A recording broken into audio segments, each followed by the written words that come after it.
Welcome to another episode of Trek Canon. Welcome.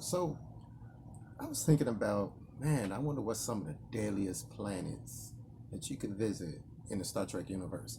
And when I talk about deadliest planets, it's a lot of criteria we could fall under, but today I'm going to use three basic criteria. The first criteria is going to be it must be a Class M world, must be a Menchara class world, okay, able to support human life. The second criteria is that what's making this planet deadly must be something indigenous, something that has to do with the culture, race, or things like that, general life, or maybe natural phenomena that has to do specifically with that class and world. All right, and the third, it must this list is going to exclude worlds that have been inhabited or invaded. All right, so that's going to exclude things like what was that, Donovan 7 from Operation Annihilate. That's going to exclude, oh yeah, and it must be planets. So it's going to exclude moons, things like Rua Pente, things like that. So, as always, I'm going to try to stay away from spoilers, but y'all know how I roll. Y'all know how I roll. So, let's get ready to get into it.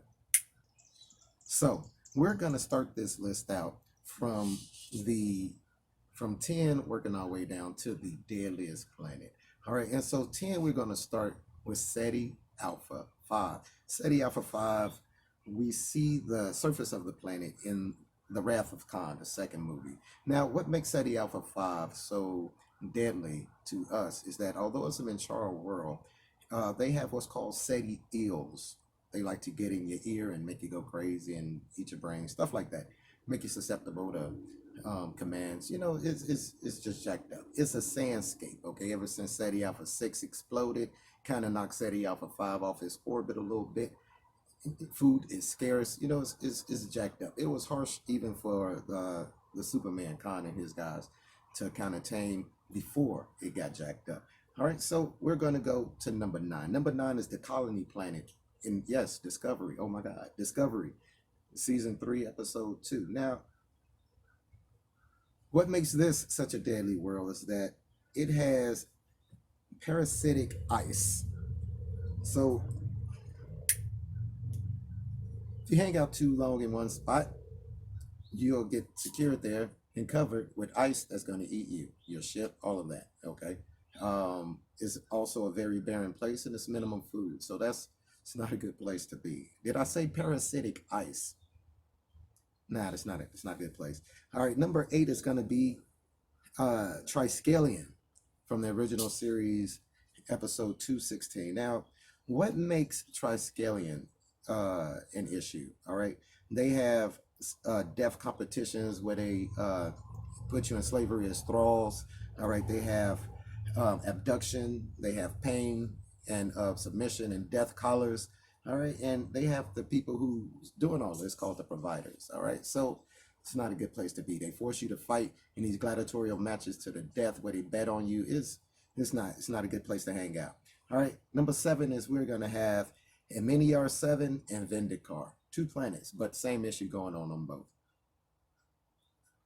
Now that's from the original series, season 1, episode 23. Now what's going on Miniar and Vendikar is they have real world war simulations where they simulate bombs going off and things being dropped, and then they decide to just go scoop everybody up that they felt was in that area and have them go involuntarily disintegrate themselves. So, you could just be sitting wherever you sit and somebody show up and you get an alert saying, hey, yeah, you need to report to the disintegration booth. It's not a good society to have. Not a good society to have.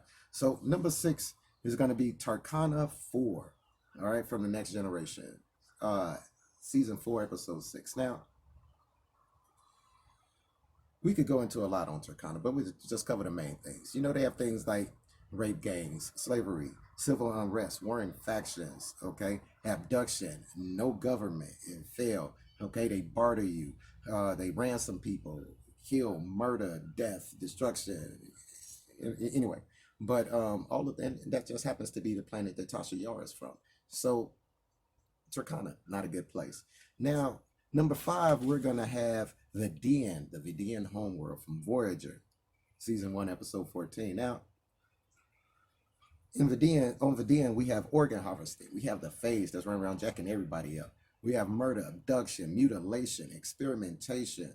This is not a society. This is it's just a bad place. It's a bad place. Number four, we have the battle planet from Deep Space Nine, season one, episode 13. What's going on there? Well, of course, we have the warring sides. We have low morale. People just gave up, man. Torture, murder, eternal death, and they bring you back to life. Every time you kill, come back to life, have to do it over and over again. Eternal suffering, man. It's just a prison. You on this planet, and if you leave, well, I ain't gonna tell you what happens. But number three, you have Sarada 4 from the Next Generation, season 2, episode 22. Do I need to say anything other than being on a planet that's covered with vegetation and the vegetation is carnivorous? Nope, that's all I gotta say. That's all I gotta say. Number two, Gideon, Planet Gideon from the original series, season 3, episode 16. Population growth, man, just overcrowding everybody side by side from the moment they born to the moment they die. They just side by side, no shoulder to shoulder to shoulder, shoulder to shoulder, man. Can you imagine that? Nah. Now, for runner-ups, we have the Tachyon Field Planet from Voyager, season 6, episode 12. Time dilation planet, isolation from the rest of the universe. That's a messed up situation, but it's not that bad. You got the amusement park planet or the shore leave planet from the original series, season 1, episode 15. Basically anything you think's turned into reality. That's not good for humans. Okay. Yeah, they fix you up at the end of it, but yeah, what if you thinking of some real jacked up stuff or somebody thinking of some real jacked up stuff? You have the planet Charon from the original series, season 3, episode 1. Just straight world annihilation, man. A burning world, man, from just all the stupidness that was going on there. Minimum food, no, just they hold just everything, man. That just everything. So now we get to number one, the number one all-time deadliest planet in Star Trek canon, and that's gonna be Earth. Earth. Up until about 100 years after first contact, prior to that moment. So 100 years plus first contact, prior to that, Earth was the most jacked up place, man. You got warring factions, slavery, eugenics wars, the Bell riots, prosecuting judge. You got the drugs. You got all kinds of World War II, civil wars, man. Everything was going on Earth before it became a paradise, man. That was the deadliest planet in all of Trek canon. So, hope you liked the video. Hope I gave you some insight. I'm going to leave the links to the episodes and where you can find them. And hope you get the chance to take a look at them. And as always, subscribe if you haven't, ring the bell.